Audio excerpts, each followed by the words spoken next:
새벽 사이 일어났던 이슈로 인해서 아마 어제 일찍 잠에 드신 분들 그리고 오늘 약간은 늦게 일어나신 분들은 지금 이게 무슨 상황인지 굉장히 혼란스러우실 것 같습니다. 그래서 간밤 있었던 이 사태에 대해서 저희가 집중적으로 타임라인별로 정리를 해봤는데요. 일단 어제 오후 10시 20분쯤이었죠. 44년 만에 비상계엄이 선포가 됐습니다. 말 그대로 급작스럽게 일어난 일이었기 때문에 그 어느 누구도 예측을 하지 못했던 상황이고요. 일단 비상계엄이란 헌법 77조에 규정된 대통령의 권한인데 윤석열 대통령이 대한민국을 수호하기 위해서 비상계엄을 선포한다라고 입장문을 밝히면서 사태가 갑작스럽게 진행이 되는 모습이 나왔습니다. 그런 가운데 이제 오늘 오전 1시가 돼서 비상계엄 해저 요구 결의안이 통과가 되는 사태도 일어났는데요. 다음 페이지 보시죠. 네, 오늘 바로 해제가 됐는데 190석 가운데 190석 전원 찬성을 통해서 결론적으로는 계엄 해제가 됐습니다. 헌법 제7조 제5항에 따르면 과반수만 찬성을 하더라도 계엄 해제 요구가 가능했는데 우리 상황에서는 150명의 의원이 찬성을 하면은 해제가 되는 상황이었고요. 결론적으로는 전원의 찬성을 얻어서 일단 결의안이 통과가 됐습니다. 그럼에도 불구하고 대통령실에서는 구체적인 추가적인 내용이 나오지 않아서 이 시장에서의 변동성이 급격하게 커지는 분위기가 연출이 됐었고요. 그런 가운데 6시간이 지난 오늘 오전 4시 20분에 비상계엄이 본격적으로 해제가 됐습니다. 국무총리실을 통해서 비상계엄 해제안이 의결됐다라는 소식이 전해졌는데 새벽 사이에 있었던 이 6시간의 변동성 때문에 증시 안에서의 급격한 변화들도 포착이 됐습니다. 어떤 변동성들이 있었는지도 같이 점검을 해보도록 하겠습니다.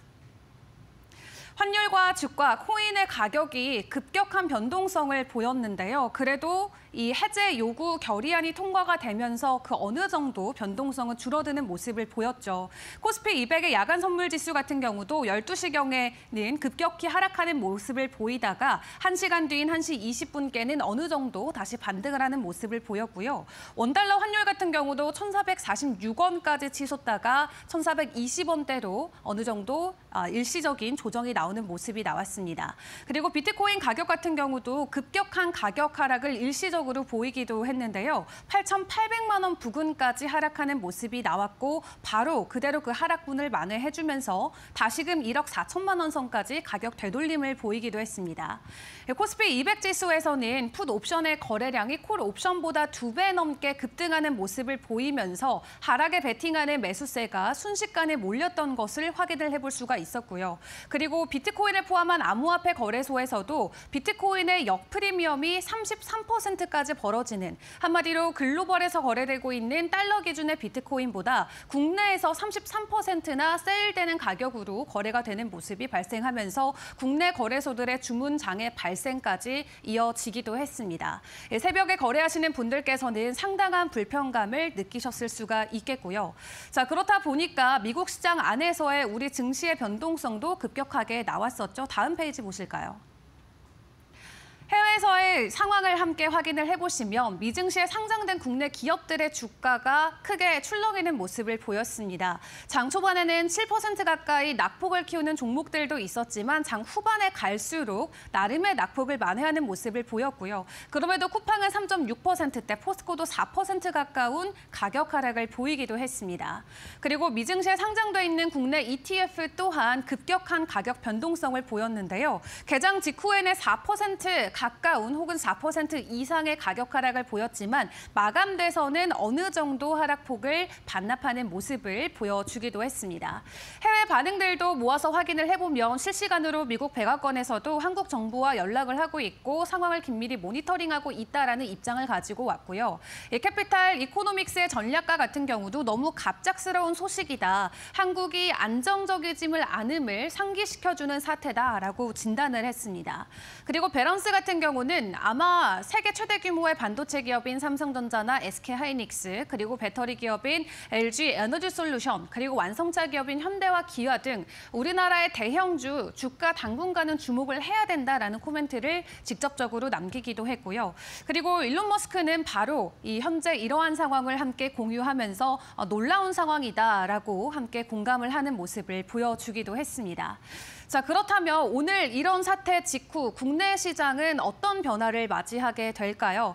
일단 크게 세 가지 정도의 가능성을 확인을 해보셔야 될 것 같습니다. 당장 오늘 증시가 휴장이 되지 않을지 그 여부부터 파악을 해보시는 게 중요할 것 같은데 보통 한국거래소의 휴장 규정을 확인을 해보시면 공휴일이나 근로자의 날 또 토요일과 12월 31일 그해 마지막 날이 됩니다. 이렇게 규정돼 있는 휴장 일들이 있지만 경제 사정에 급변이 예상되면 급격한 휴장에 들어갈 수 있는 가능성도 있다라고 하고요. 현재 알려진 바로는 오늘 오전 7시 반이 되면은 국내 증시의 휴장이 진행되는지에 대한 여부가 확인될 것으로 보여지고 있습니다. 그렇기 때문에 우선은 조금 더 시장 상황을 지켜봐야 될 것 같고요. 그리고 만약 휴장이 되지 않고 개장이 된다라고 하더라도 이 패닉 물량으로 인한 변동성에 오늘은 각별히 주의하시는 게 중요할 것 같습니다. 또 여기에 전문가들은 서킷 브레이커가 오늘 장에서 발동될 가능성도 있다라고 이야기를 하고 있는데요. 만약 국내 지수가 8% 이상 하락하게 되면은 20분의 거래 정지가 발생되는 게 서킷 브레이커죠. 과거에 6차례 정도 이미 발동된 바가 있는데 오늘 그 패닉 물량이 나오게 된다면 서킷 브레이커가 발동되는 등 급격한 변동성이 나올 수 있다라는 점도 주의를 해보시는 게 좋을 것 같습니다. 그리고 마지막으로는 외국인들의 매도 폭탄 가능성이죠. 새벽에 환율이 급등했기 때문에 외인들의 이탈 가속화가 충분히 가능한 상황이고요. 그리고 외국인들이 가장 기피하고 싫어하는 게 이런 정치적인 불확실성이기 때문에 국내 주식이 지금 외국인들에게는 위험 자산으로 인식됐을 가능성도 크고 그렇기 때문에 국내 증시는 피해야 된다라는 회피 심리가 더욱더 가중됐을 가능성이 큽니다. 휴장이 돼도 급격한 변동성이 나오는 거지만 휴장이 되지 않고 개장이 됐을 때 그 패닉셀과 외국인들의 매도 물량이 어제 정말 오랜만에 국내 증시 양대 지수가 모두 큰 폭의 가격 반등을 보였는데 그 이상의 하락을 오늘 보여주지는 않을지 걱정되는 부분도 있기도 합니다. 그렇다면 지금 이러한 상황을 놓고 전문가들은 어떤 시각을 가지고 있는지도 같이 진단을 해보도록 할 텐데요. 일단 이런 불확실성으로 인한 리스크 시장에는 큰 충격으로 다가올 것으로 보여지고 있죠. 시장의 전문가들은 현재 98년도에 우리가 겪었던 IMF 위기급의 불확실성이다라고 코멘트를 남겼습니다. 이렇게 정치적인 불안감이 있게 되면은 우리나라 자체에 대한 국가 신용 등급이 강등될 가능성도 있다라고 하고요. 만약 신용 등급이 강등된다면 국내 주식 자금은 급격하게 유출이 나올 수밖에 없고 그리고 10월에 함께 일어났던 쾌거였죠. 세계 국채지수 편입의 취소 가능성까지 현재 나오고 있는 상황입니다. 그렇다 보니까 국내 이 증권사들, 연구원들의 의견도 같이 점검을 해봐야 될 것 같은데요. 일단 키움증권 연구원 측의 입장은 우리가 예상하지 못한 사태이기 때문에 단기적인 변화도 우리가 예측하기 쉽지 않다라고 이야기를 했고요. 신영증권의 박소연 연구원 같은 경우는 일단 달러와 환율 변동폭을 감안을 했을 때 오늘 코스피 개장하게 된다면 초가 2,430선에 형성될 가능성이 있다라고 합니다.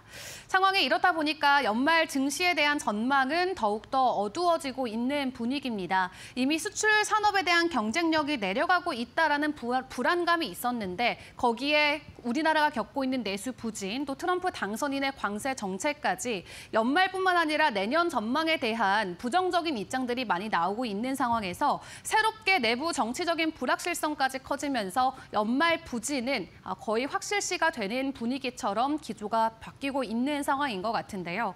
현재 이러한 정치적인 불확실성이 오늘 국내 증시 개장이 된다면 어떻게 변동성이 나올 수 있을지 계속해서 점검을 해보는 게 굉장히 중요할 것 같습니다. 일단 간밤 사태들 강력하게 정리를 해드렸는데요. 계속해서 저희와 함께 하시면서 앞으로 어떤 변동성과 어떤 대응들을 해나가면 좋을지 같이 점검해 보시기를 바라겠습니다.